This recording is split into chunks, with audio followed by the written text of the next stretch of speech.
verdadero protagonista es el senador Gustavo Petro. Senador, gracias por estar en Voces RCN.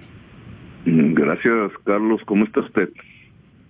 Yo estoy muy bien, senador, muchas gracias y espero que usted esté bien. Lo hemos llamado para preguntarle por algunas cuestiones y una de ellas tiene que ver con un pronunciamiento que hizo con respecto a usted en las últimas horas Federico Gutiérrez, quien fuera alcalde de Medellín. Él le dio una entrevista a nuestro compañero José Manuel Acevedo en Noticias RCN, donde además dijo que quiere ser presidente de la República, pero cuando José Manuel Acevedo le preguntó por usted, doctor Petro, Federico Gutiérrez dijo lo siguiente. Tiene un odio enfermizo, sin lugar a dudas, y le aseguro que un Gustavo Petro en la presidencia sería peor que el coronavirus. Gustavo Petro es como el coronavirus de la política, por donde pasa deja estragos, y a él no le importa la gente, a él no le importa el país, se lo aseguro, no le importa el país. Esos odios enfermizos lo han llevado a querer tener un poder para tomar venganza, pero no para construir. ¿Cuál es su opinión de esas declaraciones de Federico Gutiérrez, doctor Petro? Pues un hombre que no sabe ni siquiera en qué lugar está parado. Porque, ¿quiénes han dejado estragos en el país? A ver, ¿quién mató más de 3.000 muchachitos para vestirlos de guerrilleros y presentarlos como bajas de una política de seguridad? Eso es un estrago. ¿Quién ha permitido en Colombia que se desplacen millones de campesinos? Eso, en mi opinión, es un estrago. Y de los mayores del mundo y de la historia incluso. ¿Quiénes han permitido que la mafia se adueñen del poder político? ¿Quiénes han permitido que este país se construya como uno de los más desiguales socialmente del mundo? ¿Quiénes han permitido que seamos también uno de los 10 países con más ignorancia académica entre su población? ¿Quiénes han permitido que tengamos más de 70.000 enfermos y miles de muertos, convirtiéndonos ya en uno de los países con mayor contagio del COVID?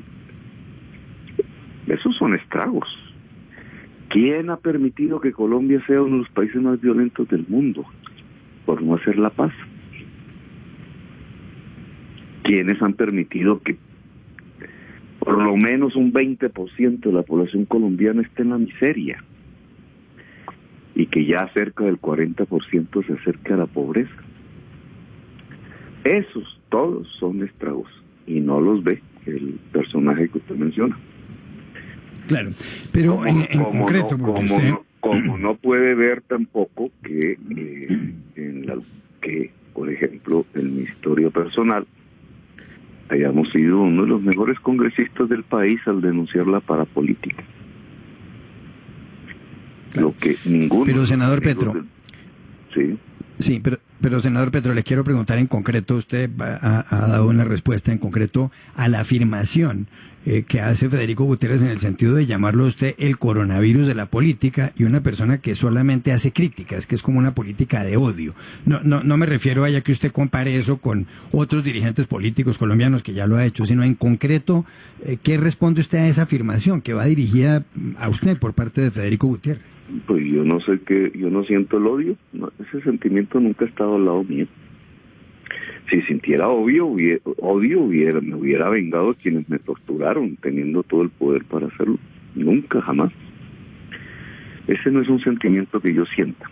Y por tanto, pues no es cierto, así de simple, es una simple calumnia. En cambio, ejecutoria sí dejamos permítame contestar, Carlos. Ejecutoria sí dejamos en la ciudad de Bogotá. Yo me llamo Juan Carlos, senador, adelante. Juan Carlos, ejecutorias dejamos en la ciudad de Bogotá, que no significan, porque cuando usted construye un sistema en donde 5.000 profesionales de la salud contratados por el distrito pueden recorrer sistemáticamente casa a casa microterritorios de manera sistemática y en una cuantía de 800.000 familias que hoy se podrían perfectamente proteger en estos tiempos, eso no es una expresión de odio, Eso es una expresión de amor, a menos que la persona que nos critica tenga completamente alterados sus propios sentimientos. Cuando usted hace una política de aseo, por ejemplo, y prioriza el que se remunere a 14,000 familias humildes, que nunca se había hecho, por su trabajo en el reciclaje y el beneficio social que eso ocasiona, eso no es una expresión de odio, eso es una expresión de amor. Cuando usted tiene unas estadísticas frías de esas que saca el DANE para mirar cómo se ha comportado la pobreza y encuentra que en los años de mi gobierno la pobreza multidimensional baja del 12,6% año 2011 al 4,7% en el 2015, eso no es una expresión de odio, esa es una expresión de una política del amor. Cuando usted tiene que había 90,000 niños atendidos en Bogotá, de alguna u otra manera, menores de 5 años por el Estado, en el 2011, y esa cifra pasa a 270,000 en el 2015, eso no es una expresión de política de odio, eso es una expresión de la política del amor, a menos que el que me critica haya alterado sustancialmente sus valores y sus sentimientos, y entonces a lo que es amor le llame odio, y a lo que es odio le llame amor. Sí, senador Petro, muchas personas en Colombia, miles de personas, se enfadan por el hecho de que haya tantas críticas entre unos políticos y otros. Y eso no solamente pasa en este país, sino en otras partes. En España está ocurriendo con los debates entre la derecha y la izquierda. El propio Carlos Fernando Galán en algún momento hace pocos días en un tuit le dijo a usted, le pidió que no sembrara de tantas peleas la política colombiana, porque es verdad que usted últimamente ha criticado, y a usted también lo han criticado, al expresidente Álvaro Uribe, a Sergio Fajardo y demás, y ahora podemos hablar puntualmente de eso. Pero usted no cree que en un momento donde un país está viviendo una epidemia tan grave, donde la gente está en peligro de muerte, donde la economía está tan mal, donde mucha gente no tiene que comer, donde mucha gente no tiene cómo vivir el día a día, cómo llegar a fin de mes, ¿usted no cree que es contraproducente que haya tanta polarización y tanta bronca entre los políticos en términos generales? En primer lugar, yo no he atacado, yo me he defendido. Otra cosa es como los medios tradicionales voltean las circunstancias y entonces titulan Petro arremete, Petro ataca. No, yo me defiendo. Tengo todo el derecho de hacerlo. En segundo lugar, en un país atacado por el COVID, usted no puede quedarse en silencio. Y si lo hiciese, pues pecaría con la historia, pecaría con su propia sociedad. Cuando la investigación periodística independiente descubre, por ejemplo, que la vicepresidenta de la República es socia de un narcotraficante peor que Pablo Escobar y de un paramilitar peor que Carlos Castaño, fusionados en una misma persona. ¿Quién dijo acá que entonces porque estamos afrontando la enfermedad eso lo tenemos que ocultar? Cuando es al contrario, es esas circunstancias de la radiografía del poder político que gobierna Colombia lo que está impidiendo realmente el que se afronte la epidemia como se tiene que afrontar. Eso no se puede callar. Entonces no se puede ver como que es un señor malo que está atacando lleno de odio porque simplemente le está diciendo a su sociedad que no es posible que su gobierno, en la calidad de la vicepresidenta de la República, sea socia personal en una firma comercial con uno de los peores narcotraficantes que ha tenido la historia del mundo. O entonces hay que callarnos. O que el presidente de la República se haya hecho elegir con los votos comprados con el dinero del narcotráfico. ¿Nos callamos? ¿Qué cree que le va a pasar a una sociedad si nos callamos ante esos hechos? Claro, pero eso, la afirmación segunda que está haciendo usted, doctor Petro, esa afirmación no está aprobada, no hay una condena sobre el asunto. No, pues eso, y mientras eso aún usted está lo... haciendo una denuncia y es una acusación, y eso pues, tendrá que respaldarlo usted ante la justicia las afirmaciones que hace, pero mientras una persona no esté condenada, mientras eso no esté probado, pues eso se queda en simples afirmaciones, ¿o no? Pues hay una grabación que lo dice, ¿o no? Y no es de Petro. Claro, pero es un narcotraficante. Le repito, todas las cosas en derecho el problema es probar, doctor Petro. Hacer las denuncias en radio es fácil. Juan Carlos, nosotros no estamos, y yo no sé cuál es el papel de la prensa entonces, porque si estas denuncias no las debe hacer la prensa, sino solamente un juez cuando ya condena, entonces ¿para qué la prensa? No, en la prensa registramos las denuncias, las condenas y todo. Por esa razón está usted aquí. Por eso le estoy diciendo. El debate de la prensa lo damos cuando quiera. Usted sabe que en estos micrófonos siempre los ha tenido abiertos, ha hecho las denuncias. Permítame contestar. Entonces el debate de la prensa, si usted quiere darlo, me temo que le va mal, de manera que no se preocupe. Adelante, doctor Petro. Entonces permítame hablar. Cuando la prensa independiente, no precisamente la de la cadena en la que me permiten hablar, descubre que hay una relación probada en los hechos de comercio, porque para eso solo se necesitan certificados de comercio, de relación comercial entre la vicepresidenta de la República y uno de los narcotraficantes más poderosos del mundo, y la prensa lo descubre, entonces en la discusión política nos callamos, lo silenciamos. Si eso hubiera sido así, nunca jamás hubiera podido desarrollar un debate sobre la parapolítica. Y nunca jamás entonces, a partir de esos debates, la Corte Suprema de Justicia hubiera hecho los procesos que llevaron a la cárcel al 35% del Senado de la República, en la época en que yo hice esos debates. Que además apuntaban a otro hecho que es de la esencia de la discusión política, sino para qué la política y para qué la prensa. Ni más ni menos que lo que nos está gobernando desde hace décadas es una alianza entre poderes políticos tradicionales y agrupaciones narcotraficantes, que es el fruto de los debates de la parapolítica. Eso es la parapolítica. Lo que pasa es que con el eufemismo del nombre se oculta la realidad, como se oculta la realidad con los llamados falsos positivos. Entonces tampoco hubiera podido hacer los debates en el Congreso en donde mostraba cómo se estaban asesinando personas inocentes en condiciones incluso de vulnerabilidad, simplemente para ser presentadas como bajas guerrilleras, hecho que terminó siendo por miles en Colombia. Es decir, un delito de lesa humanidad de los más graves de la historia de la humanidad en el continente americano. ¿Nos silenciamos? Pues eso se llama odio, o eso es la esencia de la discusión política. Cuando afirmamos el respecto a esta pandemia, ¿por qué ese tipo de gobiernos, como el actual, que tiene ese tipo de pecado en el centro, utiliza la emergencia para desviar los recursos públicos hacia el enriquecimiento de los dueños de los bancos y no para proteger a la población en la cuarentena, que es lo único que podía defenderla del virus?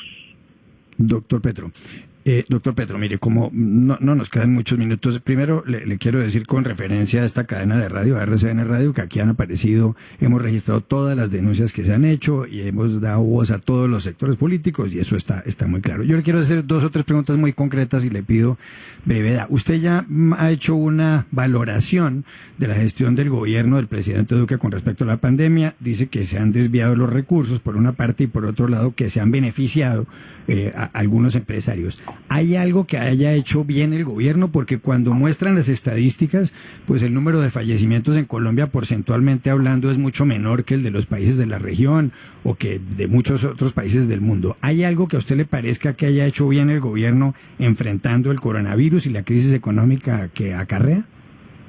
Pues intentó hacer una cuarentena. La pedimos nosotros y muchos otros en Colombia y lo empezó. pero se arrepintió al mes. Al mes, exactamente, entonces comenzó con un libreto del estilo de Trump y de Bolsonaro, bajo la excusa de la reactivación económica, y condenó a la sociedad a esta espiral que hoy llegará a unos 74,000 enfermos, pero que en cuestión de 1 o 2 semanas nos va a poner incluso sobre las cifras de los 100,000 contagiados. Entonces, lo que comenzó haciendo bien implicó, porque yo creo que sucedió eso, una enorme presión de grandes gremios poderosos de la economía, desactivando lo que se había comenzado bien, la cuarentena, y desactivando la política social que era imprescindible para poder construir una cuarentena seria y estricta. En un momento en donde, aplicando la ley 100, que es la mercantilización de la salud, como usted bien sabe, dejando que las EPS fuesen las intermediarias de los recursos de la salud, pues terminamos en una situación que no es de las mejores. Somos el 5º país en América Latina, y América Latina hoy es la región de mayor expansión de la pandemia del mundo. Por eso los guarismos que están llegando aquí, nos estamos acercando ya, en cuestión de 5 días estamos en el nivel de China, que tanto nos asustó a todos en el mundo, al mismo nivel de China. Es América Latina hoy la zona de mayor expansión del virus, y Colombia está en el 5º lugar en la zona de expansión mayor del mundo del virus. Esa es la situación que tenemos. Otros países similares a nosotros lo han manejado mucho mejor, porque no han tenido el temor de usar el poder del Estado en función de una política social que en el fondo implica una redistribución de la riqueza, si sea transitoria. Por ejemplo, Argentina, con el mismo nivel de población, arrancando en el mismo momento, con los mismos niveles en los primeros días, nosotros hace tiempos la dejamos atrás. ¿Cuál es la diferencia? La diferencia es que este Estado, este gobierno, le tuvo pavor a desarrollar una política social seria que pudiera sostener a la familia común y corriente dentro de su casa. Eso implicaba una inversión de recursos inmensa, y implicaba una financiación de esos recursos, y la fuente de esos recursos no era el endeudamiento, era el impuesto sobre los sectores más poderosos del país. Ahora, cuando una persona como yo dice eso, entonces dicen que es odio. Eso no se llama odio, eso se llama justicia social. Claro. No, pues eso, doctor Petro, sobre eso por supuesto hay opiniones, hay muchísimas autoridades internacionales y columnistas de prensa que dicen que el gobierno aquí lo ha hecho bien, pero esa es su opinión. ¿Ha hecho algo bien la alcaldesa Claudia López enfrentando el coronavirus en la capital del país? Pues Claudia ha aprovechado los errores del gobierno nacional, y eso lo ha hecho muy bien. Cada vez que el gobierno nacional comete un error, ella logra decirlo, no solamente decirlo, sino que logra la simpatía precisamente por eso. Ahí tiene usted un ejemplo, el día sin IVA. El día sin IVA es la expresión típica de lo que está haciendo el gobierno, solo que concentrado en unas horas, por atender los deseos codiciosos de ganancia de las grandes superficies, que son unos personajes dueños de ellas, que tienen su nombre propio y que han financiado la campaña presidencial de Duque. Entonces lleva a centenares de miles de personas hacia las superficies, condenándolas al contagio, en una especie de política en contravía de lo que cualquier norma internacional hoy sugeriría por parte de los científicos para ese tema. Claudia, que no se ha opuesto a eso, lo permite, pero que se da cuenta del fracaso, pues sale y logra ver, digamos, ganarse las simpatías que provoca el hecho de criticar al presidente Duque. Ahora, donde yo he visto que ha existido una política exitosa en Colombia frente a la pandemia, en Medellín, por la calidad de la información que tenían, porque es que el Estado a nivel nacional no sabe ni dónde están los pobres. Y ha gastado semanas enteras tratando de averiguar uno por uno dónde puede hacer un giro. En Medellín tenían una información de mayor calidad. En Medellín no dejaron privatizar su red pública hospitalaria. En Medellín tenían desde hace años una fuerte presencia pública de salud pública en calles y barrios, a través del tema epidemiológico. Y el alcalde actual mantuvo eso, lo profundizó, y hoy los resultados indudablemente son muy favorables para la sociedad de Medellín. Hay una gran diferencia entre lo que pasa en Medellín y lo que pasa, por ejemplo, en Barranquilla. Claro. Doctor Petro, a propósito de Medellín, el exalcalde de esa ciudad, Sergio Fajardo, se ha trenzado también en una polémica con usted en Twitter. Ha dicho que usted se dedica siempre a mentir y que lo mejor que usted podría hacer es descansar, dormirse un rato. ¿Usted qué reacción tiene ante eso? Pues ver ballenas.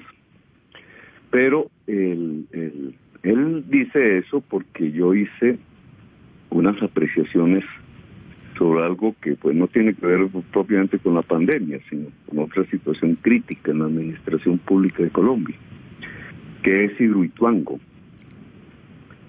que es el hecho de que las empresas públicas de Medellín, siendo públicas, se les permitió un manejo en su junta directiva por parte del grupo empresarial antioqueño, grupo que financia no solamente a Fajardo, prácticamente a todos los alcaldes que ha habido en Medellín y gobernadores. Esa connivencia entre el poder público y un grupo empresarial aceleró una serie de decisiones que llevaron a un desastre completo a las empresas públicas de Medellín y posiblemente a la nación desde el punto de vista financiero, que es el desastre de Hidroituango. Entonces, Fajardo dice que eso es mentira. Claro, yo ahí mencioné un personaje que además es uno de los grandes beneficiarios del día sin IVA, una persona que era socia de la familia Uribe Vélez en la Carolina. Y entonces a él como que no le gustó mucho esa intromisión mía en una discusión que debe ser pública. No solamente lo del día sin IVA, del que piden que no se busque culpables, pero los hay, porque ese día sin IVA se va a traducir en centenares de muertes en Colombia, sino más. Y claro que hay responsables, y no solamente del lado público, el presidente de la República, sino del lado privado, los que presionaron esa estrategia, financiadores del presidente Duque. Sino que por contera, por un hecho colateral, resulta que algunos de esos personajes pues están inmiscuidos en todo este proceso de deterioro de las empresas públicas de Medellín, que comenzó con un convenio entre la alcaldía de Medellín y las empresas públicas, privatizando parte de su junta directiva y que es de la autoría de Fajardo. Y entonces él se sintió agredido, me dijo mentiroso, y yo he respondido con las pruebas de lo que eso significa. Eso no se llama pelear, eso se llama discutir. Y un país tiene que aprender a discutir la política, porque eso es una democracia. En la democracia los políticos no son actores de teatro, como individuos átomos volando por una tarima. En la política las personas son representantes de fuerzas sociales diferentes. Y esas fuerzas sociales tramitan las discusiones públicas y sus intereses precisamente a partir de la política. Entonces, Doctor Petro, dejen que se exprese la discusión. No es una peleadera, la discusión le permite a la sociedad colombiana tomar posición. ¿Queremos seguir con un poder mafioso gobernando Colombia? ¿O queremos construir un proyecto democrático que nos permita ser una nación decente y avanzada en el mundo? Muy bien. ¿Cuál de las dos?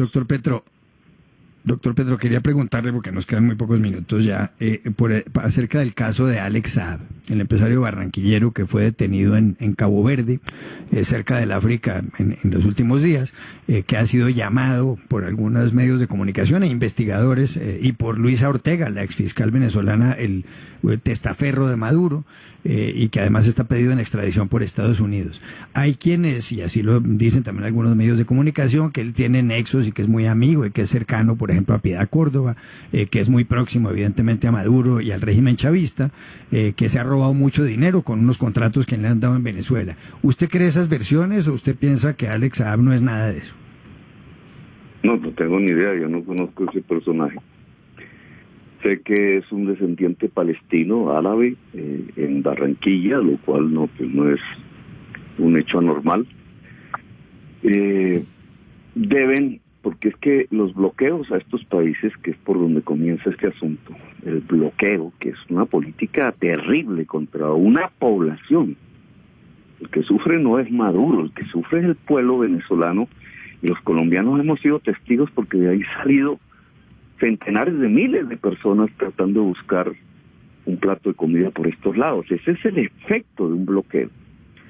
Ahora, no solamente lo vemos como gente pobre que sale de allá y viene por todos nuestros municipios y el resto de América Latina, sino que produce una oportunidad de negocios para una serie de personas muy vivas que los captan.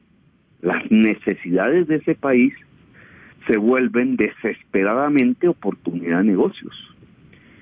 Y por lo visto, por lo que se lee, Alex Saab es un colombiano que ha aprovechado esa oportunidad de negocios para sí mismo. Y de ahí para adelante, todo indica que tiene unas fuertes relaciones, no solamente en Venezuela a nivel oficial, sino en Colombia a nivel oficial.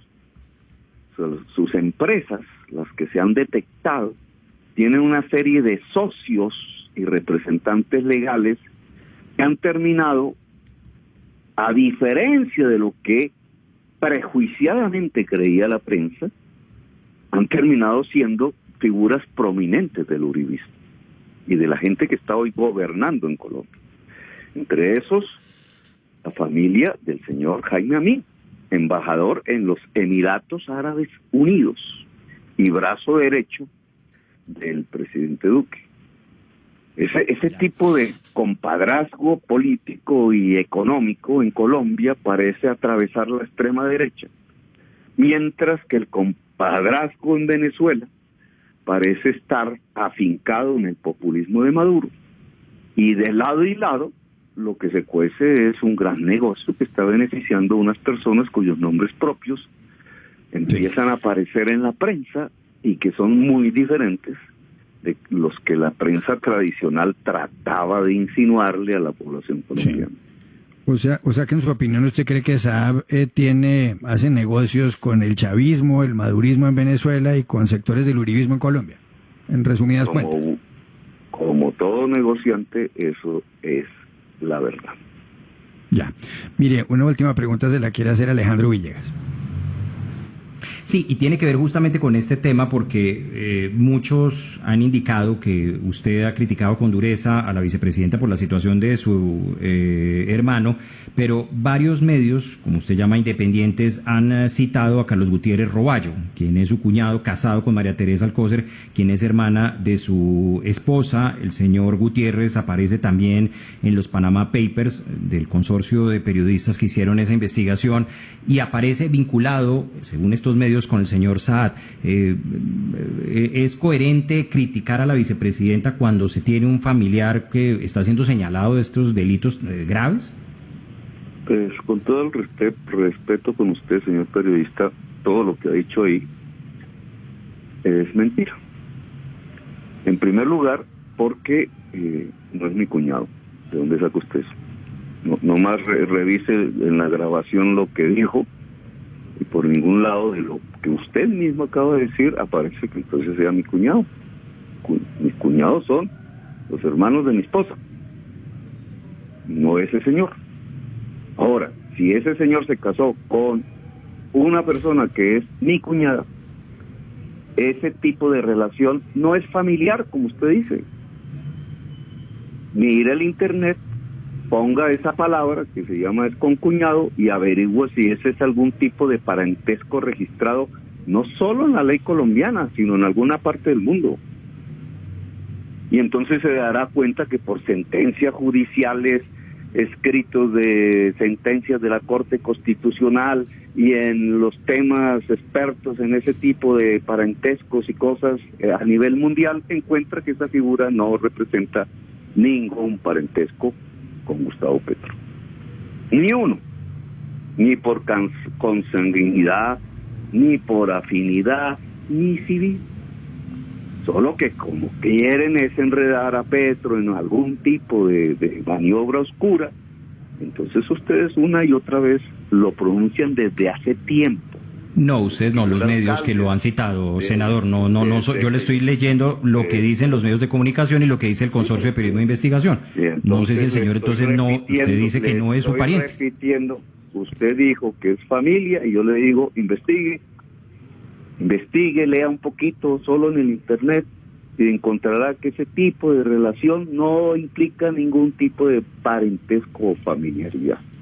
Y le contesto lo segundo. Entonces, esa persona que usted nombra, que no tiene nada que ver conmigo desde el punto de vista de parentescos, ¿cuál es su activismo político? ¿A quiénes ha financiado? ¿A quiénes acompaña en la política? Y no solamente ahora, sino desde antes. Y le respondo, esa familia de la persona que usted menciona, comenzando por el padre que tenían, el señor Luis Eduardo Gutiérrez, que era un gran productor, quizás el mayor productor de papa del país, es una familia profundamente conservadora, amiga de Andrés Pastrana, amiga de Misael Pastrana, amiga antes de Berta Hernández de Ospinos Pérez. Y por ese filamento conservador, el hijo de Luis Eduardo Gutiérrez es íntimo amigo de Marta Lucía Ramírez, la vicepresidenta de la República. Así que ustedes ahí pueden encontrar, ahora sí, un nexo político y un porqué de las afirmaciones que ustedes hacen, de las cuales yo no soy el responsable. Yo no soy el responsable de que esa familia sea conservadora, que después se haya vuelto activista en el uribismo. Para mí, pues, como tantas en Colombia, muy separada de mí desde el punto de vista político y sin ningún nexo de familiaridad, porque no existe ese parentesco. Lo quieren construir en una especie de episodio en donde, y esa era parte de donde salió todas estas críticas hacia mí, en donde hay un monstruo, y entonces para que no se enfoque la opinión pública sobre las características de ese monstruo, tienen que hacer que todo el mundo aparezca como un monstruo. Y entonces se diluye la responsabilidad en el todos son igual, todos son lo mismo. Sí. No, pero es que usted es un personaje público, senador, y usted también merece el escrutinio que se le hace a cualquier otro funcionario, porque estos señores es un señor que es un familiar político suyo. Vuelvo a repetirle que eso que acaba usted de decir es mentira, porque no existe en la relación esa que usted describe, que se casó con una hermana de mi esposa, ningún tipo de relación familiar, ni siquiera política. No hay familiaridad política. Investíguenlo y verá, lo descubre. O si no, yo les transmito también los contenidos de las sentencias constitucionales que lo dicen por otras razones diferentes. No existe. Doctor Petro, ¿usted cree que si algún político colombiano, uribista, por ejemplo, tuviera al esposo de una cuñada metido en un lío judicial, ¿usted cree que usted no lo criticaría por eso? No. ¿Realmente usted cree que usted no lo criticaría? Pero es que mire, si ustedes nomás, si quieren hablar de... Yo se lo pregunto porque pues me llama la atención. Si quieren hablar de verdad de relaciones familiares, que sí existen.